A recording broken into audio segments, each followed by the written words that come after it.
हमारी आज कहानी है एक होटल की जहाँ पर सब कुछ देखने में बहुत ही शांत लगता है, लेकिन इस होटल की सच्चाई कुछ और है। तो कहानी की शुरुआत होती है और हमारे सामने रेनाटा होटल का सीन आता है। यहीं पर हम एक अज्ञात आदमी को देखते हैं जो बाहरी दुनिया से तंग आ चुका है। उसे बस शांत रहना है, इसीलिए वो आकर के इस होटल में चेक इन कर लेता है। वो किसी से भी बात नहीं करना चाहता, न ही उसे किसी चीज में रुचि है। वो अपने कमरे में रहना चाहता है, बिल्कुल शांत। वो कमरे की हर एक चीज को बड़े ही ध्यान से देखता है। वो अपनी सारी चीजों को बड़े ही अनऑर्गेनाइज तरीके से रखता है। जिस तरीके से चीज को देख करके हमें समझ में आता है कि इस आदमी ओसीडी है। थोड़ी देर के बाद वो अपने कमरे से बाहर आ जाता है और घूमने लगता है पुल साइड पर आग के। वो पूरे होटल को बड़े ही ध्यान से देख रहा है, जैसे कि उसे होटल पर शक हो। वो एक एक चीज को बड़ी ही बारीकी से देखता है, जैसे कि अंदर कुछ छुपा हुआ हो। पूरे होटल में वो ऐसे घूमता है जैसे वो कुछ ढूंढ रहा हो, और उसे पता है कि इस होटल में कुछ ना कुछ तो गड़बड़ है। वो एक एक कोने को छान मारता है। देखते ही देखते रात हो जाती है। तब वो चला आता है अपने कमरे में, वह सारी बत्तियां बंद करता है और सोने की कोशिश करने लगता है।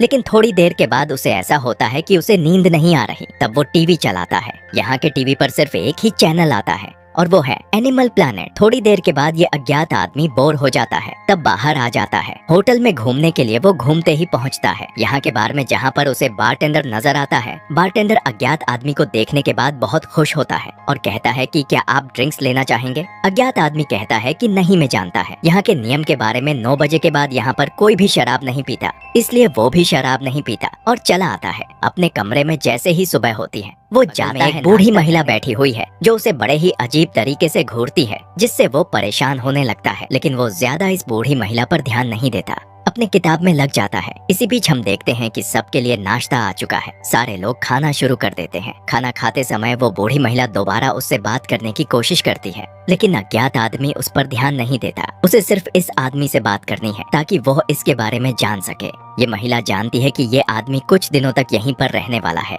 ये लोग भी यहाँ पर मेहमान ही है, लेकिन ये अज्ञात आदमी उसकी बातों का कोई भी जवाब नहीं देता और जाने लगता है अपने कमरे की तरफ। तभी वो देखता है कि एक कमरे का दरवाजा खुला हुआ है। जैसे ही वो अंदर झांकता है, उसे एक खूबसूरत लड़की नजर आती है जो योगा कर रही है। इस लड़की का नाम है जीनी। अज्ञात आदमी उसे ही देखने लगता है बहुत देर तक। तभी जीनी की नजर पड़ती है इस आदमी पर। वो उससे बात करने की कोशिश करती है ताकि वह इसका नाम जान सके, लेकिन ये आदमी डर करके यहाँ से भागने लगता है। वो किसी से भी बात नहीं करना चाहता। तब हम देखते हैं इस होटल के मैनेजर को, जो यहाँ के नियमों के टेम्पलेट को दीवार पर चिपका रहा है। उसके बगल में ही उसकी पत्नी है जो अपाहिज है। वो व्हील चेयर पर बैठी हुई है। जैसे ही अज्ञात आदमी इधर से गुजरता है, वो उसे घूर करके देखने लगती है। तो मैनेजर उससे बात करता है कि आखिर वो क्या देख रही है, लेकिन वो उसे कुछ भी नहीं बताती। अज्ञात आदमी यहाँ से निकल जाता है। थोड़ी देर के बाद वो स्विमिंग करता है और बाहर आकर के फिर से किताब पढ़ने लगता है। तभी यहाँ पर जीनी आती है और वो उसके सामने से पुल के भीतर कूदती है और बहुत देर तक स्विमिंग करती रहती है। अज्ञात थोड़ी देर के बाद वो बाहर आती है और उसके बगल में लेट जाती है और बड़े ही प्यार से बात करने लगती है। अज्ञात आदमी से उसे लगता है कि जीनी उसे पसंद करने लगी है और वो उसके करीब आना चाहती है। अज्ञात आदमी भी अपना होश खो बैठता है और उसकी बातों को बड़े ही ध्यान से सुनता है। लेकिन ये दोनों और करीब आते उससे पहले यहाँ पर जीनी का बॉयफ्रेंड आ जाता है, जिसे देख करके वो रुक जाती है और चली जाती है। लेकिन ये चीज अब अज्ञात आदमी के दिमाग में बैठ चुकी है। वो इस चीज को दिमाग से बाहर नहीं निकाल पा रहा है। वो चला आता है बार की तरफ ताकि शराब पी करके वो इन चीजों को भूल जाए। यहाँ पर आते ही बारटेंडर उसे सिगरेट ऑफर करता है। इस चीज को देखते ही वो देखता है दीवार की तरफ, जहाँ पर सारे नियम लिखे हुए हैं। इसी में नियम है कि अंदर कोई भी स्मोकिंग नहीं कर सकता। अज्ञात आदमी ये बात बताता है बारटेंडर को, लेकिन बारटेंडर कहता है कि इन नियमों की परवाह मत करो, ये बने ही है टूटने के लिए। अगर तुम्हें सच में सिगरेट पीना है तो तुम बिंदास पी सकते हो। इन बातों को सुनने के बाद अज्ञात आदमी सिगरेट जला लेता है, लेकिन वो जैसे ही पहला कष्ट लेता है उसे खांसी आने लगती है। अज्ञात आदमी ने पहले कभी भी सिगरेट नहीं पिया है, उसे सिगरेट पीने नहीं आता। तब बारटेंडर उसे सिखाने लगता है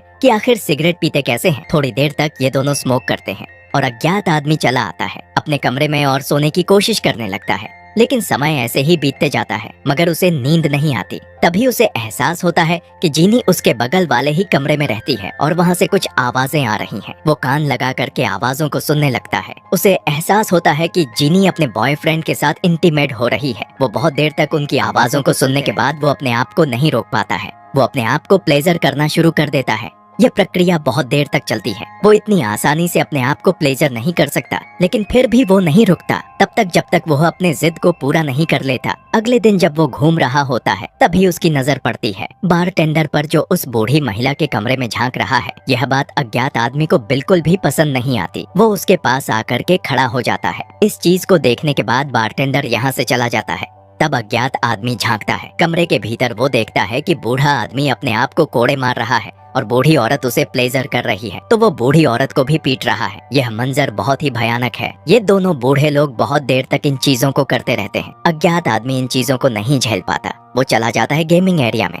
तब उसकी मुलाकात होती है एक बिजनेसमैन से, जो बड़े ही प्यार से बात करता है। अज्ञात आदमी से अज्ञात आदमी कहता है कि इस होटल में तुम्हें कुछ अनयूजुअल नहीं लगता, सारे लोग बहुत ही अलग तरीके से बिहेव करते हैं। इस बात का ये बिजनेसमैन कोई भी जवाब नहीं देता और अज्ञात आदमी को कहता है कि मुझे पता है तुम क्या महसूस करते हो और तुम्हारे दिमाग में क्या चलते रहता है। तुम्हारी सारी समस्याओं का समाधान है। मेरे पास सिर्फ एक गोली, तुम रोज खाओ, उसके बाद तुम्हारी सारी उलझनें दूर हो जाएगी। इतना कहने के बाद वो उसे एक गोली देता है और कहता है कि तुम बस इसे खा करके सो जाना। अगले दिन तुम एक दूसरे व्यक्ति बन जाओगे। तुम्हें लगेगा कि तुम्हारी जिंदगी बिल्कुल बदल चुकी है। तुम दोबारा मुझसे गोली मांगने आओगे, लेकिन मैं हर रोज तुम्हें गोली नहीं दे सकता।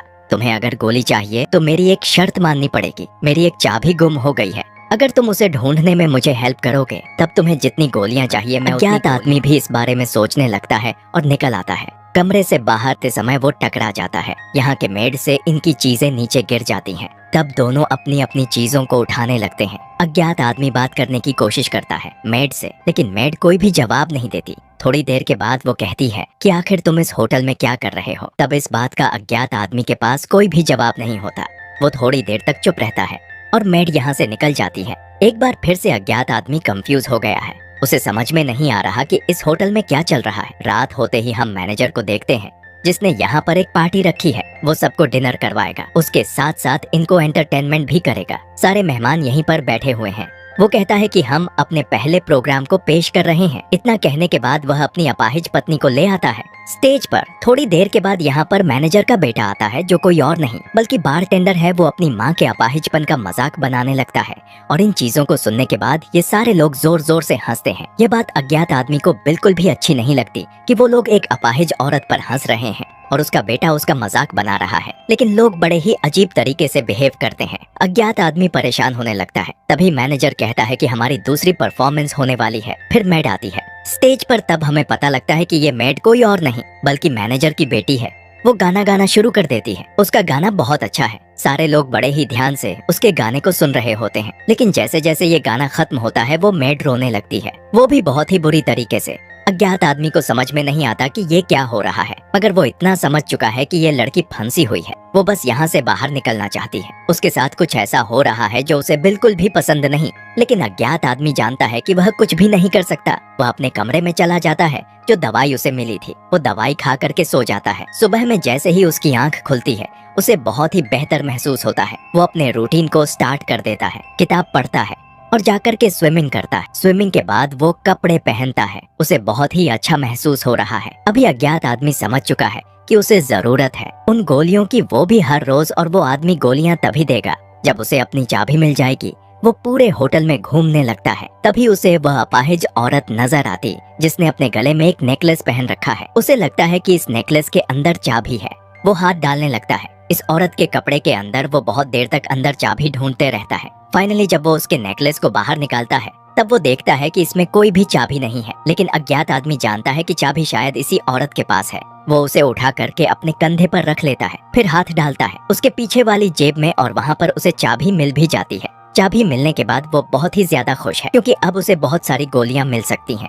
वो ढूंढने लगते हैं बिजनेसमैन के कमरे को। रात में उसे कमरा मिल भी जाता है। वो अंदर जाकर के देखता है कि मैनेजर और बिजनेसमैन ये दोनों पत्ते खेल रहे हैं। बिजनेसमैन उसे भी बुला करके यहाँ पर बैठाता है। जब मैनेजर यहाँ पर अज्ञात आदमी को देखता है तो थोड़ी देर के बाद वो उठ करके चला जाता है। अज्ञात आदमी को समझ में नहीं आता कि ये क्या हो रहा है। बिजनेसमैन उसे कहता है कि आओ मेरे साथ दो दो हाथ करो। तभी अज्ञात आदमी उसे चाबी दे देता है। इस चीज को देखने के बाद बिजनेसमैन बहुत ही ज्यादा खुश है। वो उसे दवाइयों का एक डब्बा दे देता है। इस चीज को देखने के बाद अज्ञात आदमी भी खुश है। वो कहता है कि मैं यहाँ से जा रहा हूँ। तो बिजनेसमैन कहता है कि इतनी जल्दी भी क्या है, दो दो हाथ करो मेरे साथ। अगर तुम जीते तब मैं तुम्हें एक और डब्बा दूंगा और तुम्हें दोबारा कभी मेरे पास नहीं आना पड़ेगा। तब अज्ञात आदमी मान जाता है और ये दोनों कार्ड्स खेलना शुरू कर देते हैं। अंत में अज्ञात आदमी इस गेम को जीत जाता है। वो 2 डब्बे दवाइयाँ लेता है और निकल पड़ता है। यहाँ से अगले दिन उसके दिन की फिर से शुरुआत होती है। वो चला आता है स्विमिंग करने। इस बार उसे पूल के अंदर बारटेंडर भी मिलता है। वो धीरे धीरे आता है अज्ञात आदमी के पास और कहता है कि यहाँ का मैनेजर सबको बेवकूफ बना रहा है, वो पार्टियां कुछ चीजों को छुपा सके। इतना कहने के बाद वो धीरे धीरे करीब आता है अज्ञात आदमी और बताता है कि वो उसे पसंद करने लगा है। वो उसके बहुत ही करीब चला जाता है। वो किस करने वाला होता है। अज्ञात आदमी को तभी यहाँ पर मेड चली आती है तौलिया लेकर। इस चीज को देखने के बाद ये दोनों अलग हो जाते हैं। शाम के समय अज्ञात आदमी फिर से अपने कमरे में शावर ले रहा होता है। तभी उसका दरवाजा बजता है। वो जाकर के दरवाजे पर देखता है कि बारटेंडर है। बारटेंडर कहता है कि मैं चाहता हूँ कि तुम हमारे फैमिली डिनर पर आओ। तुम अगर डिनर पर आओगे तो मुझे अच्छा लगेगा। मैंने अपने परिवार को पहले बता दिया है कि तुम आज रात आने वाले हो। अज्ञात आदमी भी मान जाता है और रात में पहुंच जाता है डिनर करने के लिए। वो देखता है कि यहाँ पर मैनेजर है, उसकी पत्नी है और बारटेंडर है, लेकिन उसकी बेटी बगल में खड़ी है मेड के कपड़ों में। और यह बात समझ में नहीं आती। यहाँ पर अज्ञात आदमी को ये बात भी नहीं पता कि वो मैनेजर से क्या बात करें। ये सारे लोग बहुत ही चुप चुप रहते हैं। अज्ञात आदमी पूछता है कि आखिर आपकी बेटी हमारे साथ क्यों नहीं बैठी डिनर करने के लिए। मैनेजर कहता है क्योंकि किसी न किसी को काम करना पड़ता है। इतना कहने के बाद वो चुप हो जाता है और बाकी सारे लोग भी। अब अज्ञात आदमी को समझ में नहीं आता कि वो क्या बोले। सारे लोग बहुत ही ज्यादा अनकवर्ड हो जाते हैं। तब बारटेंडर बात करना शुरू करता है और वो मैनेजर को कहता है कि हमें यहाँ के नियम कानून में बदलाव करना चाहिए। तब मैनेजर गुस्सा हो जाता है और कहता है कि ये कभी भी नहीं होगा। इन दोनों के बीच ऐसे ही आर्गुमेंट होने लगता है। जब ये आर्गुमेंट जरूरत से ज्यादा बढ़ने लगता है तब अज्ञात आदमी यहाँ से निकल जाता है और जा करके सो जाता है अपने कमरे में। लेकिन आधी रात में उसे आवाजें सुनाई पड़ती हैं मेड की। तब वो भाग करके जाता है उसके कमरे के पास और पूछता है कि क्या हुआ। वो देखता है कि मेड रो रही है। वो उसे बार बार पूछता है कि बताओ मुझे क्या हुआ, मैं तुम्हारी मदद कर सकता हूँ। मेड कहती है कि मेरी मदद कोई भी नहीं कर सकता। तब अज्ञात आदमी को और भी ज्यादा शक होता है। वह समझ जाता है कि जितना ये होटल दिख रहा है ये होटल उससे ज्यादा खतरनाक है। यहाँ पर बहुत सारी ऐसी चीजें हो रही हैं जिसके बारे में किसी को भी नहीं पता। वह पूरे होटल में घूमने लगता है और पहुंचता है कंट्रोल। तब उसे एहसास होता है कि यहाँ पर सारे कमरे में हिडन कैमरे लगे हुए हैं और इनके हर एक एक्टिविटी को देखा जा रहा है। वो इस चीज को देख करके और परेशान हो जाता है और वापस आता है अपने कमरे में। वह चारों तरफ उस कैमरे को ढूंढ रहा है लेकिन उसे कैमरा कहीं नहीं मिलता। इसी बीच उसकी नजर पड़ती है टीवी पर और वो याद करने लगता है कि उसने कंट्रोल रूम में क्या देखा। जो गोलियां उसे बिजनेसमैन ने दी थी वो सारी गोलियां मेड ले जा करके देती है बिजनेसमैन को। और वो बूढ़े आदमी के कमरे में भी जाती है उस बूढ़ी महिला को लेन। फिर वो जाती है गिनी के बॉयफ्रेंड के कमरे और वो दोनों इंटीमेट होते हैं। मेड नहीं चाहती फिर भी उसे इंटीमेट होना पड़ता है उस आदमी के साथ। अब अज्ञात आदमी यहाँ की सारी गड़बड़ी समझ चुका है। वो जितनी जल्दी हो सके इस गुत्थी को सुलझाना चाहता है कि आखिर ये लोग ये सारी चीजें क्यों कर रहे हैं। वो पूरे होटल में दोबारा घूमने लगता है। तब उसे एक कमरा नजर आता है जो हमेशा ही बंद रहता है। वो झांकने की कोशिश करता है उसके पीप होल से, लेकिन उसे कुछ भी नजर नहीं आता। तभी वो देखता है कि बारटेंडर उसके बगल में ही खड़ा है। वह अज्ञात आदमी को कहता है कि अगर तुम अंदर जाना चाहते हो तो जा सकते हो। इतना कह के वो चाबी दे देता है, इस कमरे की ओर चला जाता है। तब अज्ञात आदमी आता है इस कमरे के भीतर और सारी चीजों को ध्यान से देखने लगता है। अंदर आते ही उसे दुनिया भर की सारी चीजें नजर आ जाती हैं जिन चीजों का डॉक्टर इस्तेमाल करते हैं। उसे बहुत सारा इंजेक्शन नजर आता है, ब्लड निकालने वाले ड्रिप्स भी नजर आते हैं। उसके साथ साथ अबोन वाली टूल्स भी, बगल में ही बहुत सारा एसिड भी होता है। उसके साथ साथ यहाँ पर जेनेटिक मॉडिफिकेशन वाला जर्नल भी है। जब वो पूरे जर्नल को देखता है तब उसे एहसास होता है कि ये सारे लोग किसी तरीके का एक्सपेरिमेंट कर रहे हैं इंसानों को बदलने के लिए, और ये हर रोज हो रहा है। यहाँ पर ये चीज बहुत ही बुरी है। वो भागता हुआ आता है, बाहर चला जाता है। जिन्हीं के कमरे में वो देखता है कि उसका बॉयफ्रेंड उसे इंजेक्शंस लगा रहा है। इस चीज को वो देख करके चौंक जाता है और उसके बॉयफ्रेंड पर चिल्ला करके कहता है कि तुम जानवर बन गए हो, इस लड़की के साथ ऐसा क्यों कर रहे हो। तब वो आदमी हंसने लगता है। अज्ञात आदमी उसे रोकता। उससे पहले यहाँ पर मैनेजर आ जाता है और अज्ञात आदमी को कहता है कि अभी के अभी अपने कमरे में जाओ। वो उसे धक्के दे करके बाहर निकाल देता है। तब अज्ञात आदमी चला आता है अपने कमरे में। इसी बीच हम बारटेंडर को देखते हैं जो जाता है मेड के पास और कहता है कि अब तुम्हें सेड्यूस करना पड़ेगा उस अज्ञात आदमी को, और अगर सोना पड़े तो उसके साथ सो भी जाओ। लेकिन मेड बार बार मना करती है कि वो ऐसा नहीं कर सकती। तब वो उसे धमकी देने लगता है कि मेड को यह काम कैसे भी करना पड़ेगा। वो मेड के घोड़िया को जलाने लगता है। तब वो डर जाती है और कहती है कि तुम जो कहोगे मैं वो करूं, बस मेरी गुड़िया को मत जलाओ। अब वो चली आती है अज्ञात आदमी के कमरे में और अपने कपड़े उतारना शुरू कर देती है। लेकिन उसके चेहरे को देखने के बाद अज्ञात आदमी समझ जाता है कि इसे डराया गया है। इस काम को करने के लिए वो मेड का हाथ पकड़ता है और कहता है कि अब हमें यहाँ पर रहने की जरूरत नहीं है, मैं तुम्हें यहाँ से बाहर निकालूंगा। इतना कहने के बाद वो उसे लेकर के बाहर भागने लगता है। तभी बारटेंडर देख लेता है। इन दोनों को भागते हुए वो पूरे कमरे में अनाउंसमेंट कर देता है कि 2 लोग यहाँ से भाग रहे हैं, उन्हें पकड़ो। तब सारे मेहमान बाहर आने लगते हैं। उन्हें पकड़ने के लिए जिस तरीके से ये लोग भाग रहे हैं, हमें पता लगता है कि इन सब के ऊपर एक्सपेरिमेंट किया गया है और अब ये सारे लोग कंप्यूटर के ओन ऑर्डर्स पर चलते हैं। जैसा इन्हें कमांड दिया जाता है ये लोग वैसा ही करते हैं। तभी मैनेजर इन चीजों को देख लेता है। उसे लगता है कि बारटेंडर पूरे होटल को बर्बाद कर देगा, लेकिन वह बाहर आता। उससे पहले बारटेंडर उसका दरवाजा बंद कर देता है। फिर भी मैनेजर दरवाजे को खोलने की कोशिश कर रहा है। इसी समय उसका सर टकरा जाता है और वो गिर जाता है नीचे जमीन पर। यहीं पर मैनेजर की मौत हो जाती है। दूसरी तरफ अज्ञात आदमी मेड को लेकर के भाग रहा है। भागते समय उसका पैर फिसल जाता है और ये दोनों जमीन पर गिर जाते हैं। दूसरी बार अज्ञात आदमी उठता है। तभी बटेंडर उस पर हमला कर देता है और गिरा देता है। अब सारे मेहमान यहाँ पर आ चुके हैं। वो अब जानवर की तरह हरकतें कर रहे हैं। देखते ही देखते वो मेड के सारे कपड़े फाड़ देते हैं। फिर बटेंडर अपने कपड़े उतारने लगता है। कपड़े उतारने के बाद वो मेड का बलात्कार करता है। थोड़ी देर के बाद अज्ञात आदमी की आंखें खुलती हैं। वो देखता है कि मेड की लाश पड़ी हुई है, बगल में उसे मार दिया गया है। तब वो रोने लगता है। उसे खींच के लेकर के जाता है दरवाजे तक।